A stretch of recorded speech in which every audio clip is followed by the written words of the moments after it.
Well, we'll just get started here. So thank you all for joining today. We're excited to have a great lineup of speakers here. I'll let them introduce themselves. But before we get started, I wanted to thank our host, K&L Gates, for this beautiful space and introduce you to Jeremy. Thanks, Karen. I won't steal the show. Just a quick hello. My name is Jeremy McLaughlin. I'm an attorney here at K&L Gates. I specialize in payments and fintech regulatory work. So counsel about a third of my clients are in the crypto space on a range of regulatory compliance issues and licensing and how to get around licensing and all of the above. The firm, K&L Gates, is a 2,000 lawyer firm with about 50 offices around the world. So we can help you with any of your needs. But our fintech group is about 90 lawyers, and we have a big blockchain practice that spans all industries from energy to real estate to fintech. And that's why we've partnered up with Karen and Blockchain for Women, and we're happy to be hosting you. And I also want to say thanks to Shannon, who's also with K&L Gates. She helped a lot with this event and all the other folks at K&L Gates. Also want to introduce you to Marina, who's a co-founder here at Blockchain for Women. We also have our day jobs, so I encourage you to talk to us about that, as well as anything else you'd like to contribute or see come from Blockchain by Women. So I wanted to just give you a little background on the series. This is the first in the series we're doing called Pilots Production, and it came out of discussions with previous panelists and other folks in the room about how companies can get from where they are in pilot mode or POC mode, proof of concept mode, into production. And we're also here to address some pretty thorny issues. So with blockchain technology, there comes people and processes that we'd like to embrace this technology. And I'll give you an example. I've been working at BlockchainIntel with the FBI on a case where millions of dollars were stolen from a family here in the US. Now, over the last year, actually 8 months ago, we traced those funds through hundreds of different wallets and across many countries around the world through different currency exchanges. So it started off as Dash funds, moved into Bitcoin, Bitcoin Cash, Ether, and it ended up in Hong Kong. And now that's where the process stopped. So we have the data, we have the digital evidence saying who the thieves are, but we need law enforcement to work with us to actually take action. And so these are thorny issues that we're still facing, and would love to engage that discussion with you and understand what your perspective is and also the perspective of our panelists. So to start off with, I just want to get an understanding of the room here. How many of you would say you're relatively new to blockchain? Show of hands. How many of you have been in this space? That's fine, it's all good. How many have been in this space for a while and would say you understand it, have good grasp? How many would say you're pros? You know this backwards and forwards in your sleep. Okay, all right, pretty humble crowd. So hopefully that'll help our panelists here. So before we go into the questions, we'd love to just go around and have the panelists talk about who they are, their backgrounds, why they love crypto, why they don't love crypto, and why they're in the blockchain space. Good evening, everyone. My name is Tim Bian. I've been in the crypto space for about 5 years, but I think I'm still a neophyte. This whole industry is so young. And so even if you're joining yesterday, I think we are still very early in this entire ecosystem and this life cycle. Just my background, I was a former bank regulator for the Federal Reserve Bank and the FDIC for about 16 years. And then I joined Visa, the credit card company, where I was the AML officer for 5 years. And then I caught the Bitcoin bug. Why I love crypto and Bitcoin specifically, I think it has tremendous features. Sometimes it's not easy to use them, but we'll talk a little more about some underlying powerful features that it has that is, I think, revolutionary. And so that's where I caught the bug, went from Visa to join BitPay, which is a Bitcoin merchant processor, in 2014. Served as the chief compliance officer for a little over 2 years. Finally figured out that, you know what, people maybe don't want to spend their Bitcoins, although I wish everyone would. But we're going to get there. We're not there now. It's more of a stored value in my eyes. And therefore, I joined OKCoin in 2016. And so maybe with that, I'll stop. And then I think for tonight with this group, which is a great mix, your questions are probably more insightful than anything we have to share. So look forward to your questions later.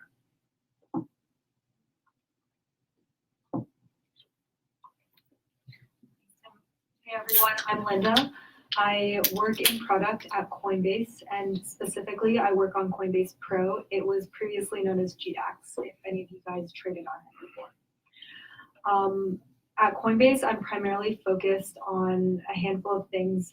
They include listing new assets, expanding globally, user experience, things that improve overall experience, first-time user experience, onboarding, and also various security features. My background is in product and also engineering. I've done my own startup in the past and also worked in several startups. I've also worked at larger companies such as Facebook. Hi everyone, thanks for coming. My name is Michelle. I'm the head of BD at Anchorage, digital asset custodian. My background is in mergers and acquisitions and private equity. In that period, I worked mostly on banks and other financial institutions, including asset managers. I was told we might have a few in the audience. I think why I'm excited about the space is the way I look at it. We're at the dawn of a new asset class, and if in 50 years I could tell my grandkids I helped build that, I thought it'd be really cool. I think the things that frustrate me about the industry, I mean, there are a lot, obviously, and Tim in his roles have helped to solve some of them, and Linda as well. I think speed, we have this confirmation problem, which leads to other operational execution opportunity issues. So without going too deep on there, I think those are my frustrations. Great. So why don't we get started and talk about the use cases and kind of the components that really go into a production solution. So I know we started off talking about how, well, we'd like to get to payments, and I'm there with you, Tim. I would love to see people using cryptocurrency more as a form of payment. But having said that, we recognize, right now it's more of a store of value. So if you could just, given your experience in working in many different spaces here on the government side, on the payment side, what do you think goes into production solution? I mean, what are the components? If you were to, at a high level, talk about the architecture of a solution, what components would it contain? Security, wallets, I think, fortunately, we have a product manager here, but it's really about making it ease of use, intuitiveness, something that performs very well. I think that's the number one kind of feature that you need to provide in your production. So whenever you roll out a product, it has to meet the demands of the consumer. Because if the consumer gets frustrated, no matter what a brilliant idea you have, it's not going to get adoption. And so I think, everyone, of course, values security, speed, but I think it's really about ease of use and intuitiveness. And that's how you get consumers to like it, hopefully love it, and then they repeatedly use it. And would you say there are differences between achieving that for the store of value use case versus payments, or is it pretty much the same? What do you think we need to do to get from store of value to payments? I think the characteristics are the same, right? Everyone likes to be happy using their service.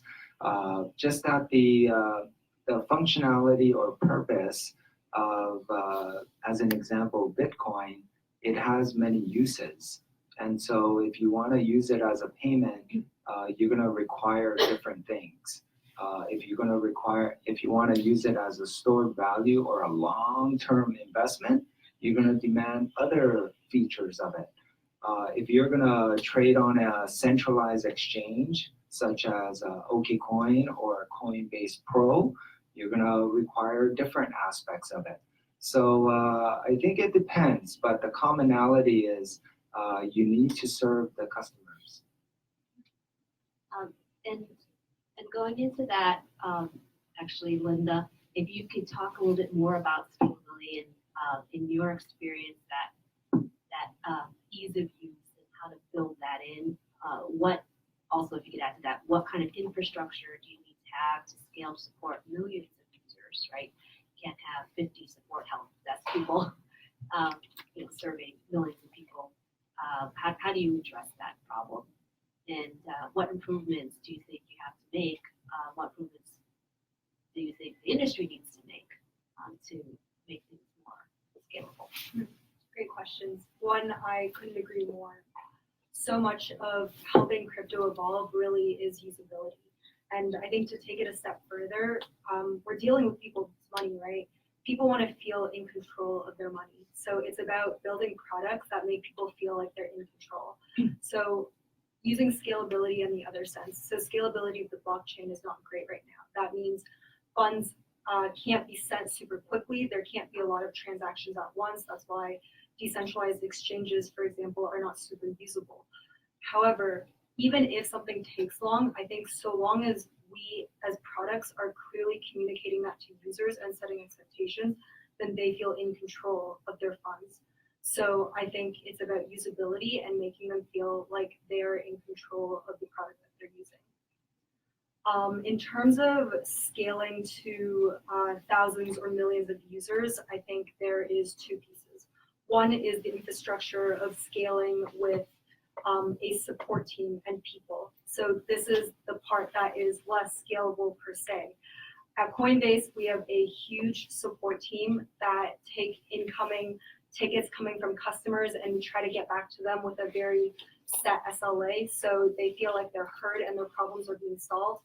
This is very time intensive and it's resource intensive. But at the same time, we need to do this because that's how you build good faith with your users. That's how you build trust in your product. And the second piece is scaling with your technology. So one of our biggest challenges, especially with the recent bull run, which has been fantastic, is scaling the exchange and the traffic that goes through the exchange. So as I'm sure people know here, Coinbase goes down sometimes, and that's because we just have so much traffic coming to our site and hitting our databases, our databases locking up and not being able to perform. So a lot of our work is focused on making those databases performant, making our matching engine performant, and making sure that it performs the computation that we need it to. Do either of you have other comments, Michelle or Tim, on scalability? I would say I fully agree on the UX side of things, but also for institutions. Because I have clients there's a particular client who was basically stranded in one location for 6 months because he had to do daily trades and he had to be there to touch all his ledgers and all his private keys. And so that did really prevent him from evangelizing to his friends who are also traders, because it's an unrealistic way to live. And so we at Anchorage, we're also building a product that's very easy to use, that fits into users' lifestyles, and also I think it's worthy of our new modern digital asset class instead of pulling us back to before the times of, horses. Okay, so moving on to another aspect of what we were just talking about in terms of the production needs, and that is around security. So in addition to scalability, there's a number of ways that we need to address security, like we talked about. At BlockchainIntel, we've been working with exchanges, watching on wall security and identifying illegal activity. related to wallets. There's been a number of recent scandals. How many of you have heard of Quadriga and some other recent thefts? Okay, so a lot of nodding heads there. How many of you have a soundproof private key management solution? You think you have? Okay. Everyone's a little worried. Okay, that's good. So this question's for you, Vishal. What do you think is a good way, or what have you seen are best practices for managing your digital assets? You're talking at the consumer level, the individual level? Yes, and then we can go to the institutional level. Yeah, I'll say a few things, but that's not what we specialize in. But at the end of the day, I think avoid single points of failure. There's a concept in security of bus factor.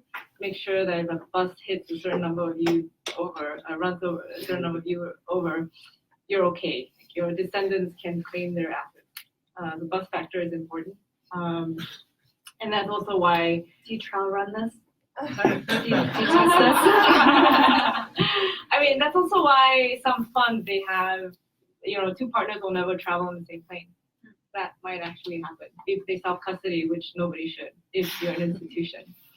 I think translating that to the institutional context, I mean, we can talk for hours about this, but I think the few main additions to no single points of failure is we want to authenticate not just access to an identity, but that you are the person you say you are. So for example, some institutional custody methods have you emailing a customer support team, and then they do other things to check with other team members. The problem with that is somebody could very easily gain control of my email account.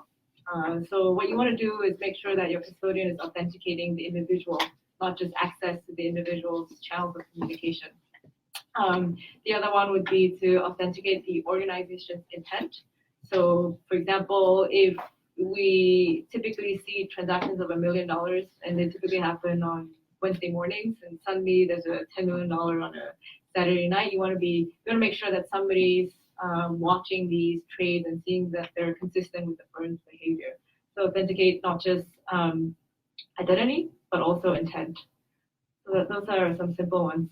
I will kind of digress here and say though, I have clients that come and they say, oh, wow, Quadriga CX, hackers, collusion, Bitfinex, some even go as far back as Mt. Gox. And I would say if you have made the wise decision of picking a third-party custodian, almost none of these incidents involve a professional institutional custodian. You have SOC, you have FIPS, you have all sorts of acronyms that keep you safe. I think the consideration you need to make when you're thinking about security in today's day and age is what trade-offs are you making? And oftentimes when you choose an overly secure, some would say there's never too much security. But when you pick a solution that is also very inconvenient to use, typically what you're trading off is returns. Essentially, with the advent of cold storage, you have keys, ledgers, pieces of paper that you put at the bottom of the ocean in the middle of a mountain. There's a startup where she sends your key up to space. So you make it extremely hard to access, but I feel like that betrays the kind of the spirit of digital assets, where I suddenly went from fiat, instead of going to digital assets, I went from fiat to salt. Keep my salt safe and hope nobody steals my salt. It was being used as currency. And so I think we as custodians, what we want to do for our clients is to be a good steward of your capital, where we don't only help you keep it safe, we also help you earn returns on it. So you can participate in networks like Maker, where you can vote, where you can earn inflation or baking rewards, staking rewards. So we help you keep your assets productive rather than kind of suffocate them. It's like, the way I like to think about it is, if I invest in IBM, I'm not going to say, oh, no worries, you can keep my dividends, right? It doesn't work, especially not for a digital modern asset. So I think that's the missing piece when people talk about security. They forget about the fact that they are investing and they have to generate returns. And so, sort of jumping off of that, I mean, some would say that the reason why some of the recent scandals happen with Binance and other exchanges is because regulatory pressures have put these exchanges into a bad spot, not allowing them to really have banks, a lot of banks, work with them.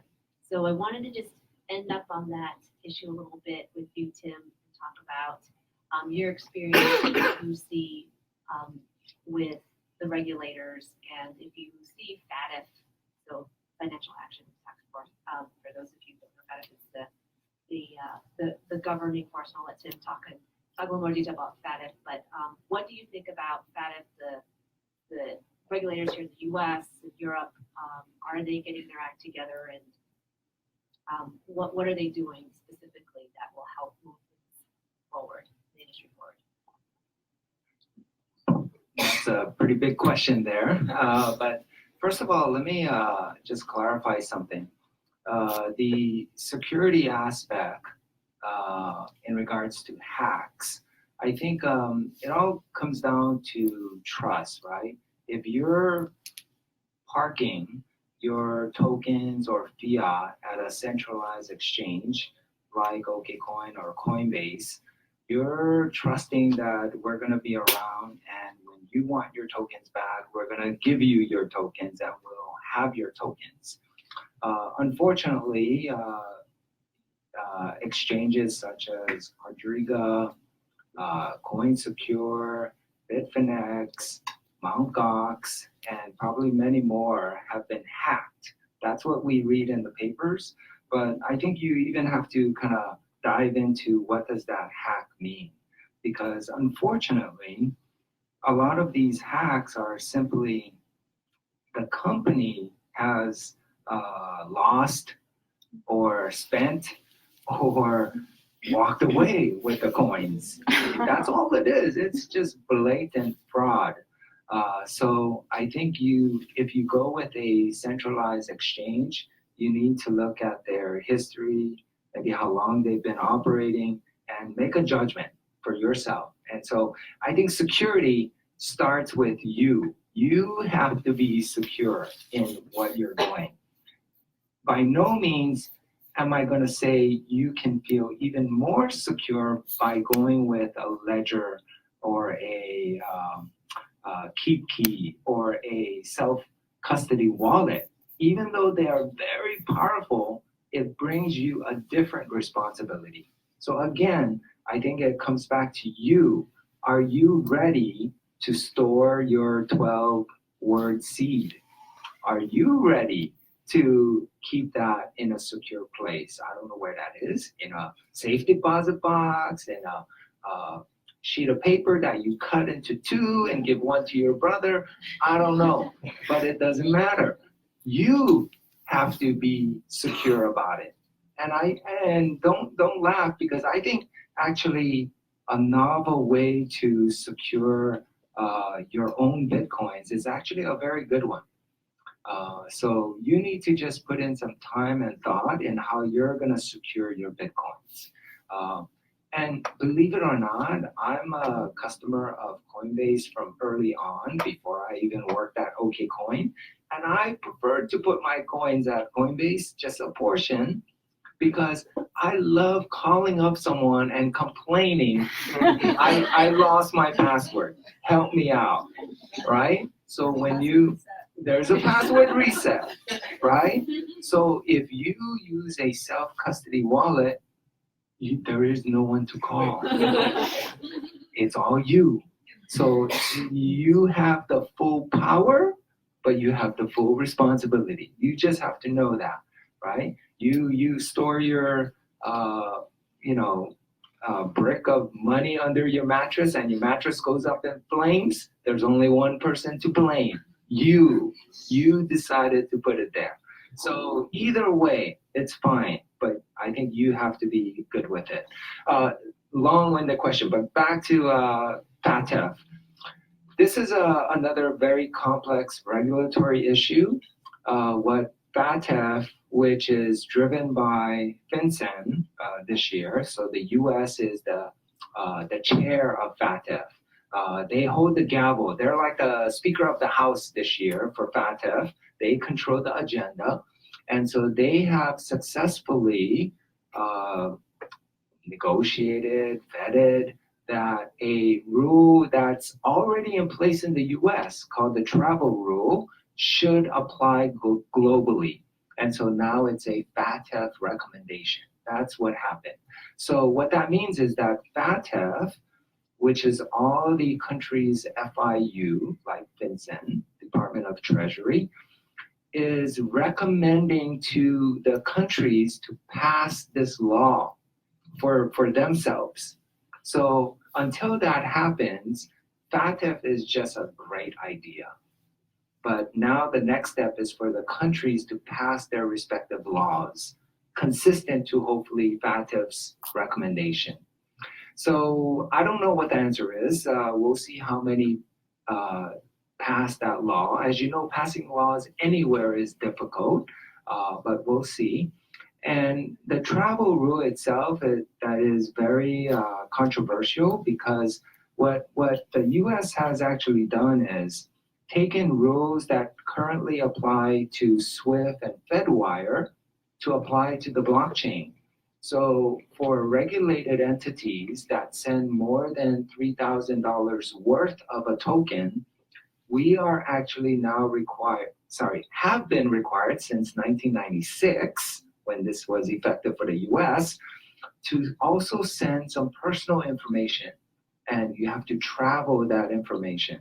So name, address, account number at the respective institutions. There's about 7 others, or 7. So as you know, the blockchain is completely different. All you need is a public address and a private key, and it goes. So I like to say that, unfortunately, the government is trying to push or take postal mail rules and apply it to email, or to take telephone rules and apply it to Skype or Google Hangout. But it is what it is. And as regulated institutions, we're going to have to find a way to comply. So that's the end of that story. Yeah, and I noticed some of you are from Europe. I think some people from Spain, is that right? Or some from Europe, yeah. And so this is particularly troublesome, I don't know, complex for the GDPR regulation that's already there, because, you know, this information somehow has to be put in a place that you can remove, right, for people who want to be forgotten. So one of the things that we have to work on as a community, and if you aren't aware of it, it's always interesting to keep up. Now, at this point, I wanted to open it up to the audience here and see who had questions for any of our folks here. Okay, we'll start off here. So thanks very much indeed for how long. It's really great. We actually have to dash off very quickly because we've got to catch a plane. We actually came in from Barcelona. Very quickly, what I'm going to say is that I want to ask about how do you see the SEC regulation here with respect to ICOs and IEOs and so on? Because what we're doing, our startup, we're going through the first G8 country, which is France, which has now passed a new ICO regulatory framework. So we're actually going to be meeting with them in a couple of weeks, and that's very exciting. And they're saying that anybody can use that framework. So I'd like to know what's your perspective of how that might work with America. And then the other one is with Go to France. Go to France. That's the answer. And then with respect to custodianship, that's interesting. Do you think that if we're in the year 2030, it's only 11 years away, would you now not think that custodianship, that you would be the guardians in the same way that banks are the guardians? Like you just said, you trust Coinbase. I actually use Coinbase and I never had to worry about a wallet or a private key. So I think that we need to simplify it. Would that be the case? Let me just address the ICO, IEO, SEC. As you know, the US is, I would say, the most comprehensively, robustly regulated. And therefore, if you're thinking about an IEO, ICO, and I'm honest by just saying not in the U.S. It's very precarious.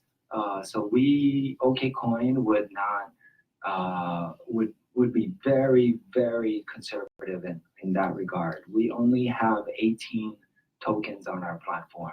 So that's why I say jokingly, but actually very honestly, other countries would be more open to it. And I think you can gain the advantage that you seek to gain, which is basically a fundraising activity. Yeah, I think today we are, I mean, as a custodian, we're explicitly a guardian of your capital. I think implicitly, these guys are also guardians of your capital if you leave your funds on exchange, which you should never do, despite what Tim said. Yeah, I think you don't have to wait until 2030. Today, that is the case. But don't you think that because it's very complex, I know that for most of my family, we get it, private keys, but mum and dad, friends, brothers and sisters, most people don't. And the truth is that this technology is so complex. Well, on our platform, for instance, we're trying to make it simple, like you said. So what I'm saying is that, do you think it is realistic to say that 7 billion people are really and truly going to want to store their key and all of that stuff? So that's what I'm saying, that what you're doing surely should be the future. So I'd say, so I'm going to interject here and then I'll let Linda also offer her viewpoint. I think there's a spectrum, right? There's a decentralization spectrum. Those of us on one end are very much like Tim. We own our keys. We own all the responsibility. And yes, it should start there. But then there's the other end of the spectrum where you're going to see people obviously who say, well, I don't want to deal with that. I want somebody else to take care of it. I want to be in it. I want to make the gains. I want to make the wins here, but I don't want to be involved. I don't want to have my hands dirty with that. So somebody else take care of it. And then there's a whole bunch will be somewhere in between, right? So I do see that happening today, and I think that'll continue. It's not going to change. I mean, you just look at our discussion around privacy, for example. We are all on different ends of the spectrum for privacy too. And that's for a reason, because we all have different tolerance levels, and it's for different things, right? We may have a certain tolerance level for our personal lives that's different from our professional lives. So I think that spectrum is going to continue to exist. The other thing, I'm not going to lie. Money tokens held at OKCoin, it helps us because it's always ready to be traded by the customers. But if customers want to get in and then trade and take their tokens out, we have no qualms of returning the tokens. So it's like a bank. If you go to the bank and say, hey, I want my $40 back, they should give it to you instantly, right? So that's what we do. The other big feature of an exchange is you can come in with dollars and buy and get tokens. And if you want, you can withdraw tokens. Custodians will help you secure and hold the tokens, hopefully for a long time. So it's a different service and value proposition.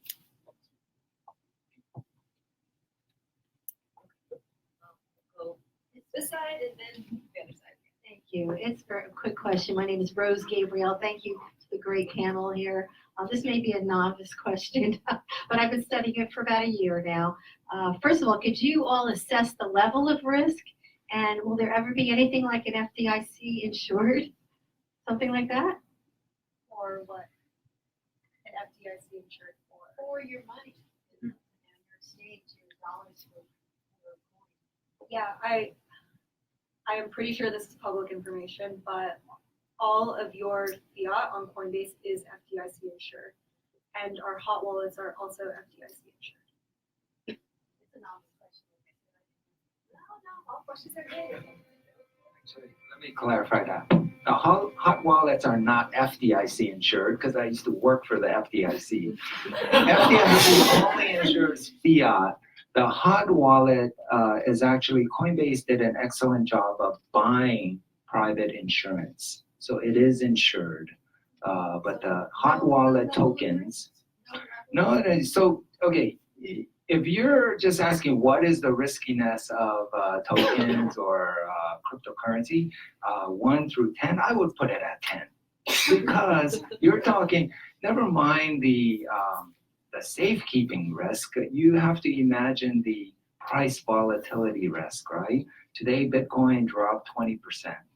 IBM probably dropped 1.5%, to be honest. I don't know. So that's the big risk. And how do you prevent, like, there's a Canadian company that just all of a sudden disappeared? How do That's you right. prevent that? That's right. So if it was at Coinbase and you had tokens as well as Canadian dollars, if it was at Coinbase, your Canadian dollars would have been insured to the FDIC equivalent limit, right? But if you just said $1 million, believe it or not, even in the US, if you had $1 million at a bank that went bust, FDIC only covers $250, right? And then the token side, Coinbase has done a great service of buying private insurance. But how many of you have been in a insurance claim situation, right? Try and collect on that insurance claim. It's also very, very difficult, right? What came first, the flood or the water damage? I don't know. But anyway, they're gonna fight tooth and nail to get that claim. So that's why I say the riskiness, 10. And it's pretty much because of you got to be honest with yourself. You're not buying IBM stock. You're not buying treasury bills. You're playing with crypto. Zero risk of inflation. Okay.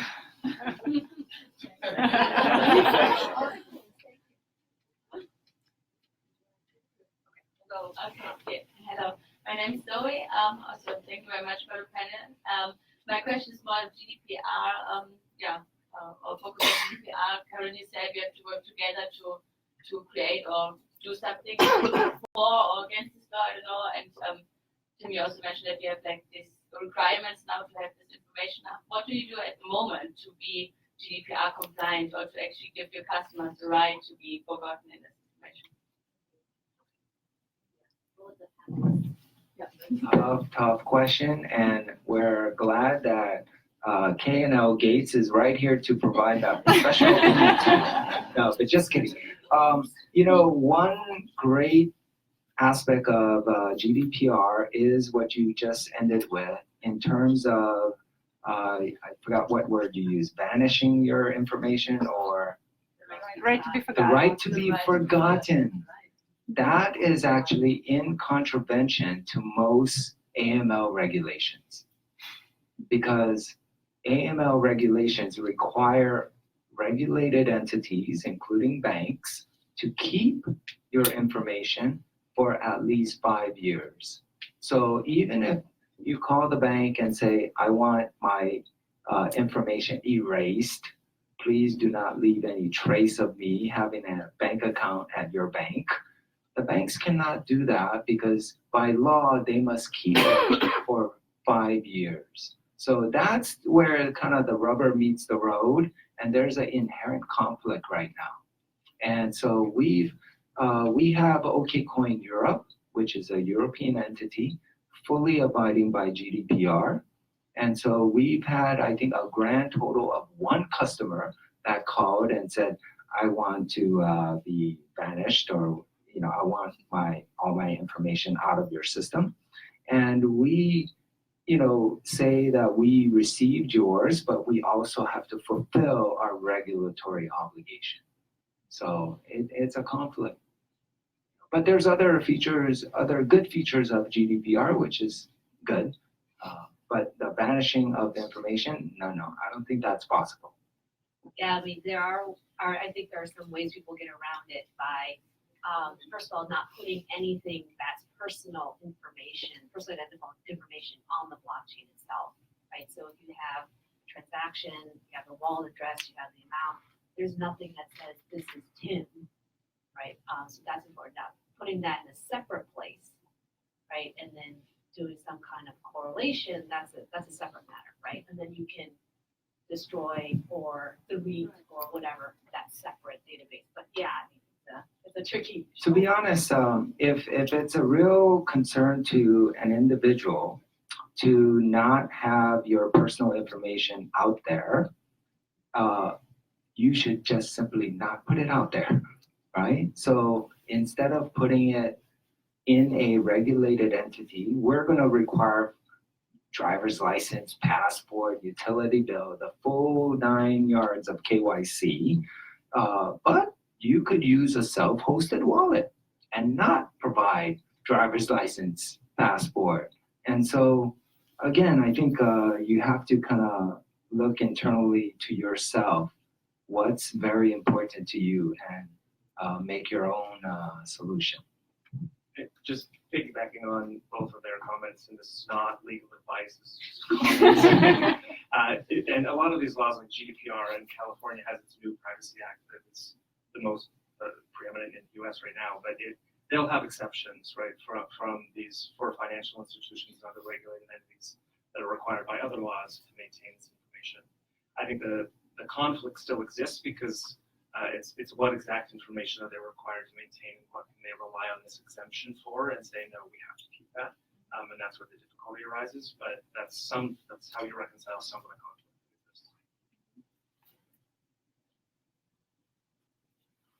I want to build on the comment made by the gentleman over here that, it's just astonishing that in this, with this new class of digital asset, one of the best practices, even for institutional asset custody, is still cold storage. I mean, that seems like an incredibly, frankly, like a primitive anomaly, given that this is supposed to be, digital asset, futuristic kind of, whole world that we're building. And in that regard, I'm wondering, in terms of the institutional adoption of these platforms for trading, something that really struck me yesterday when Bitcoin hit like almost 14K was, I think the 24-hour trading volume was something like 30 billion, which is, I think, maybe even double what it was at the last peak a year ago. And I'm just wondering if any of you track or have any understanding of how much of that consists of institutional trading, meaning that we're seeing, adoption of these platforms for mass institutional trading, or is it really retail trading driven still? Great question. You can guess. Yeah, it's going to be different based on the platform that you're looking at. So for us, roughly like half to 40% of our volume comes from institutions, maybe more at times, maybe less at times. But really, it's about finding a good balance of institutional and retail volume. I think I'm biased towards saying by volume, institutions probably form the vast majority, right? Just because they have larger pots of money and they typically are they're run by people who, spend a career trading different assets other than crypto. I was hanging out with a bunch of investors yesterday, and a lot of volatility, which leads to a lot of kind of adrenaline pumped trading on their part. So I have to imagine by volume, by no means is it likely to be a majority retail. I don't like that word institutional versus retail.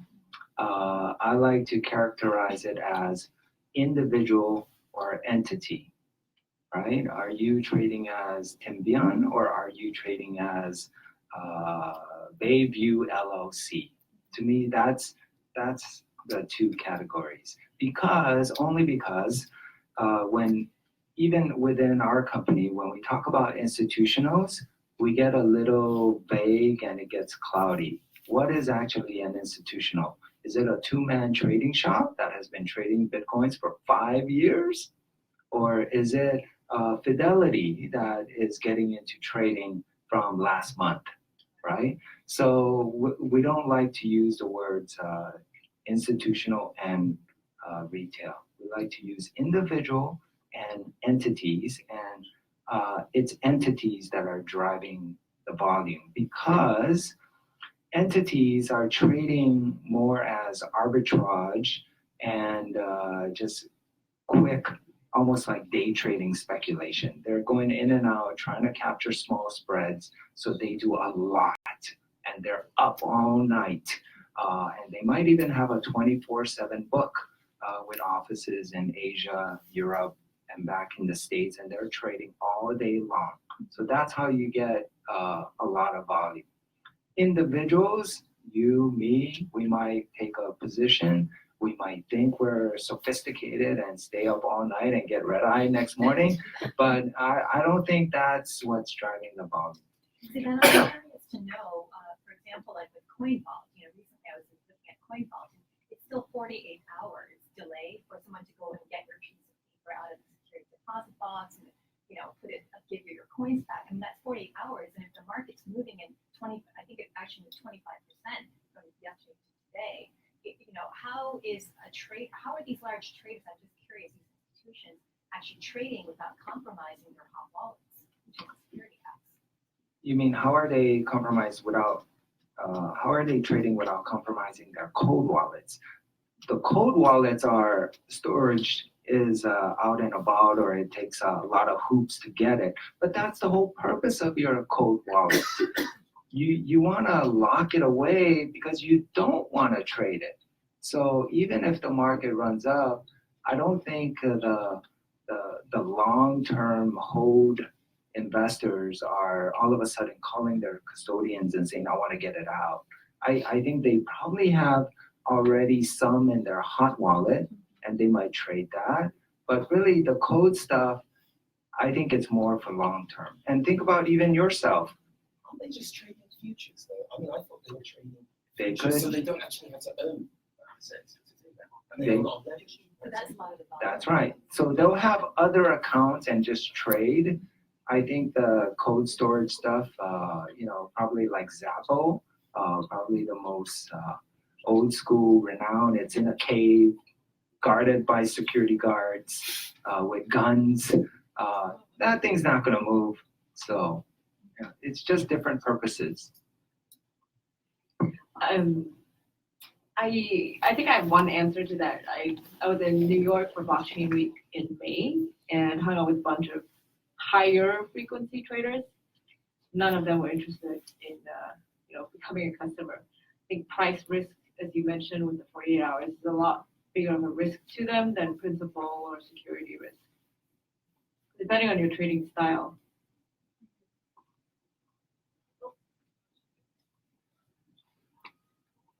I've got a question for Tim and one for Karen. I wanted to just quickly calibrate your scale. If Bitcoin is at 10, what is the US dollar?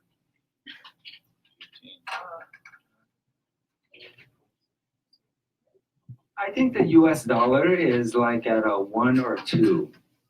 And I'm sorry, I'm in the crypto space. I love crypto, but US dollar, it's no risk. We have a flamboyant president, but if you look at the yield of the treasuries, 10-year treasury is less than 2%.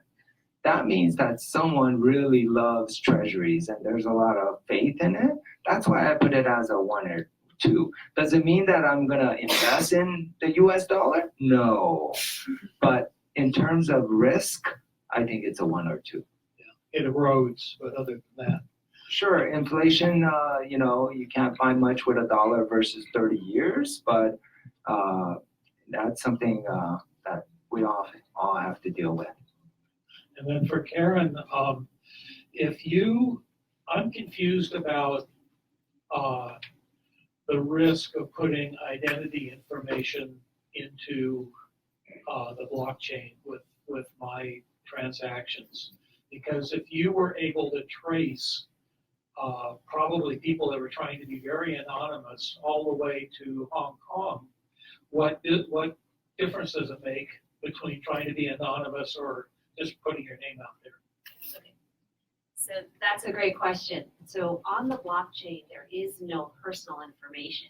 So when I was saying we were able to trace the funds to identities in Hong Kong, it's because we worked with the FBI, who could then subpoena exchanges who we were friendly with. And the exchanges had that information, just like Tim was saying. Exchanges, banks have to keep that information, but it's not on the blockchain, right? So there is a cooperation that's happening here in order to catch the thieves. But that information's not out there to begin with. Does that make sense? Were you just written up in the Chronicle or something of the newspapers recently in the financial press? Because I seem to remember the story about this. Oh, I mean, we did publish an article I did publish an article yesterday. I don't know if it's been written up anywhere, but It maybe. was only yesterday. Yeah. Because what I read was 2 or 3 months ago. Okay, so no. Any other questions? Yeah. I just want to get your opinion about Facebook's Libra.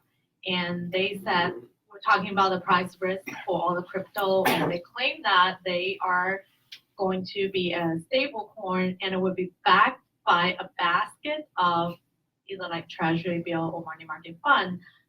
So they should be categorized as security. Seems like they bypassed SEC and trying to put this new currency in the market.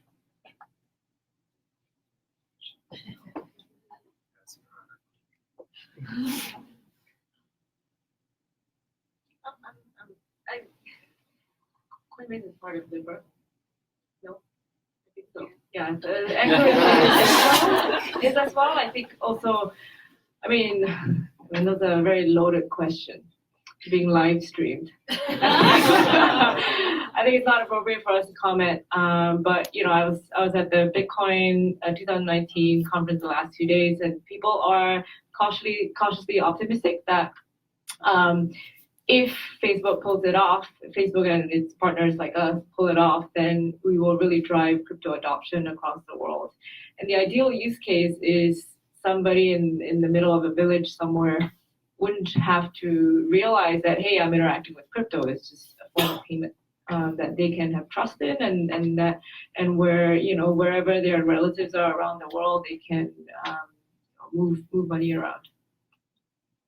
I think it's the greatest thing that happened in the past couple weeks because Bitcoin, cryptography, cryptocurrency, it's not easy to understand. And so once you get someone like Facebook, I don't know what market cap there are, 200 billion, 300 billion market cap, all of a sudden talking about a cryptocurrency, I think it's going to actually educate another level of the population, which is great. I think everyone should learn more about money, currency, cryptography, cryptocurrency, Bitcoin. And then I think everyone's going to get a little more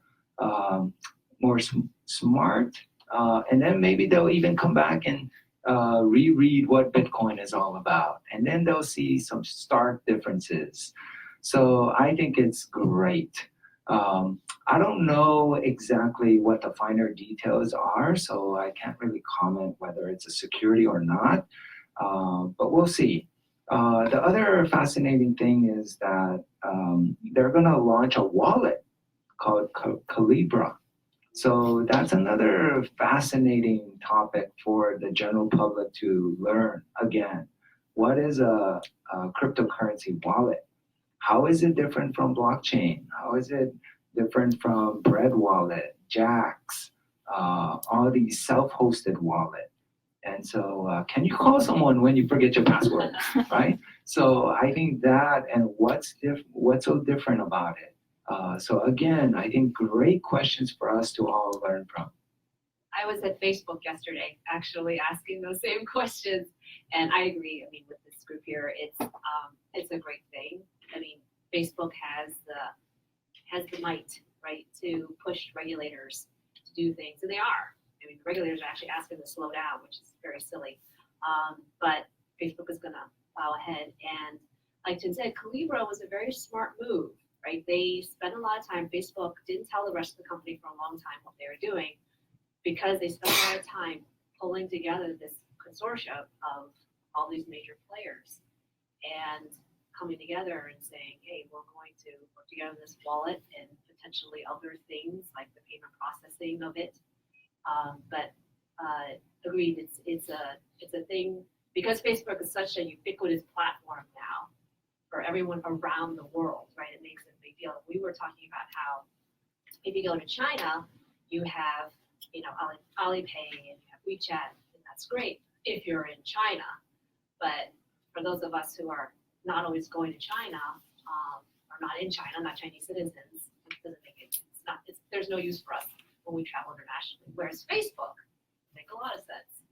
I can see the general public will have a better understanding of the curiosity because the second day of the news came out, one of our colleagues' friends called him and asking about the Libra. Thank you. It's also fun to see a non-crypto company being in the hot seat on regulations, having to address all these questions. But I am actually very optimistic. I think Facebook will do a great job of responding to these questions. They probably have a legal team of 100 plus, right? So they'll get ready and they'll respond, I think, really well. OKCoin is represented by Miranda, our head of legal. So we have to kind of really be careful of our resources. We can't just address every question out there, but we want to be safe and sound. So it's always nice when someone else has to answer all those questions.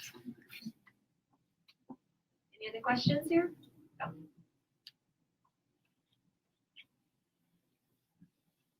I think it was a really great question about Facebook coin, but then it kind of brings us to the starting point that Bitcoin is teaching us about responsibility and security and how Facebook started. I don't know how they taught us about privacy and security. I mean, a lot of people learn how to upload their private photos and share the locations and about their coin. Like, is it going to teach them stuff, or is it just going to be another data collection for advertising, selling?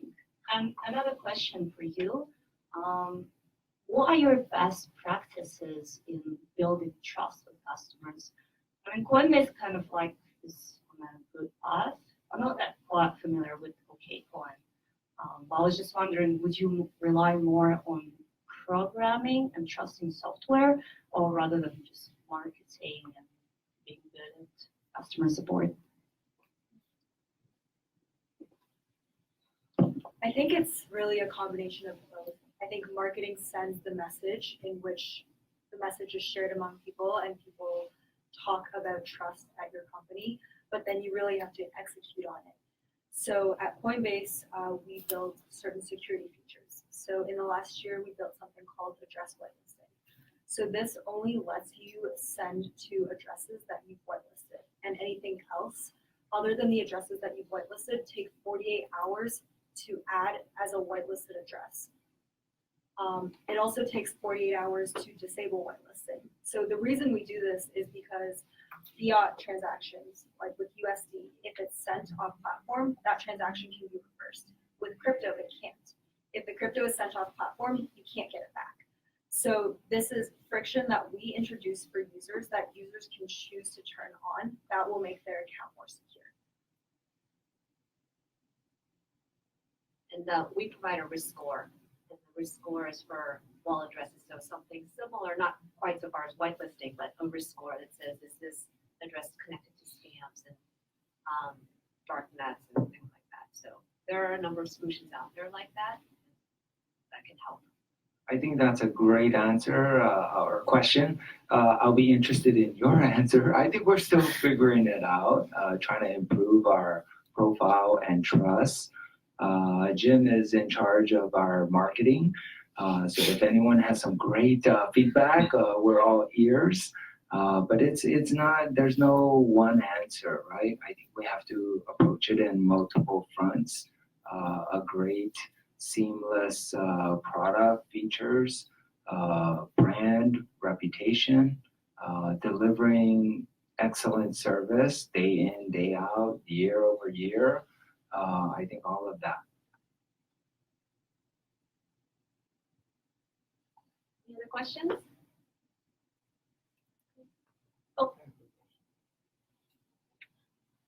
When it comes to marketing to the next generation, what is the strategic play to target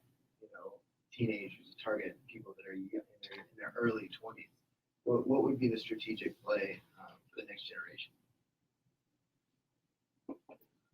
I think crypto is actually super interesting for people who are teenagers or people who can't easily open bank accounts. I think like one, there is obviously like a question mark around like, is this ethical?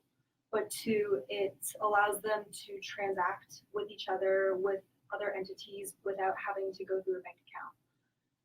I think a lot of the products that you see targeting a younger audience has like more of this element of gamification. So I think there's a lot of ways you can monetize product, and a way to do that is through crypto. I don't think it'll be difficult because, sorry if I jump in, obviously not a PM. My friends and they tell me their kids are like, well, you know, they don't relate to physical money. They would, you know, they would, I don't know, Venmo this and I don't know, PayPal that or something pay something else. And so I don't think it'll be a challenge. In fact, I think it'll be harder to get them to understand the value of paper money.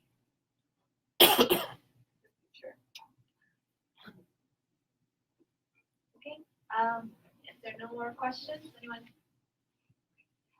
Then I just want, wait, one more question, yes. Just talking about paper money, is there an expiration date for paper money? I mean, it's a polarizing question, you know, because one of the great upsides of paper money is anonymity, right? And if everybody knows Bitcoin is pseudonymous, not anonymous. And, you know, unless privacy coins are allowed to flourish, and for many reasons, maybe they shouldn't. I'm sure 3 of our institutions face this problem supporting privacy coins.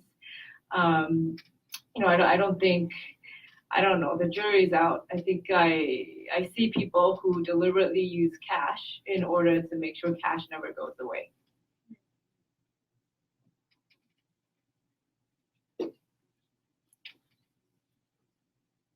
Yeah, I guess one comment on that. The way I see it is kind of like online shopping versus physical shopping.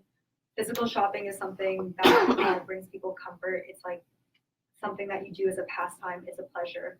And more we're starting to see that move online. But I think it's going to be a while before physical shops are fully gone.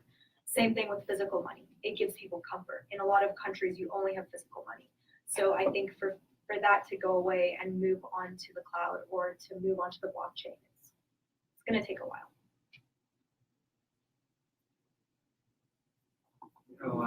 Someone should look this up, but someone should look up how much physical cash is in circulation. And if I had to bet $1, I bet that number has not gone down in the US. I bet it's pretty strong. So I think physical cash, while I might not have much in my wallet, I think it's still being used, and there's full faith. It's riskless. Your $5 bill is $5. And I don't know, even the younger generation, you give them $20, they look pretty happy. So, you know, I don't know. It's a weird one. I think we all love and want things to go digital, but I think people are actually very fine with paper cash. If you bet me $1, I want that $1. All right. Lock it in with the smart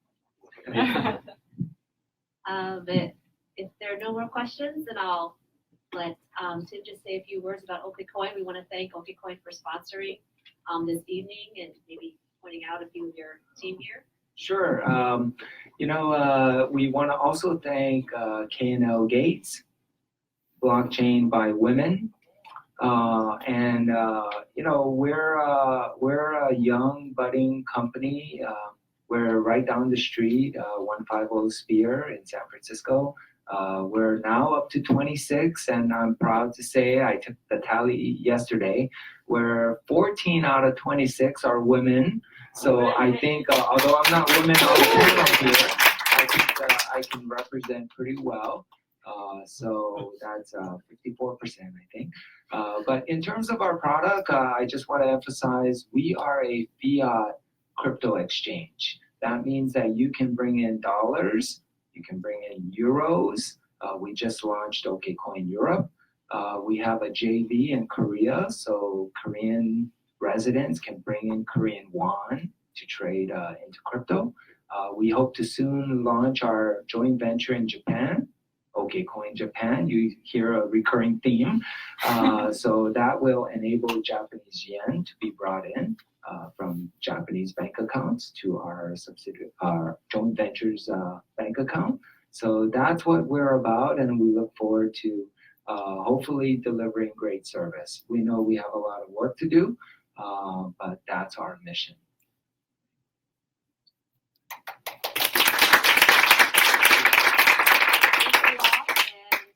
Thank you to our sponsors, and for those of you out here, please join us online. See our website. We're on Twitter, Facebook, LinkedIn, and Telegram. We want to certainly keep the conversation going with you in between these events that we have every month or so. And I want to encourage you to join us for our next event. We're going to continue the series pilot to production, but we'll focus on a few other use cases other than financial services, looking at media, healthcare, real estate. And please let us know, Marina or myself, if there are any specific topics you would like to hear about, because we certainly would like to have the next sessions based on your ideas.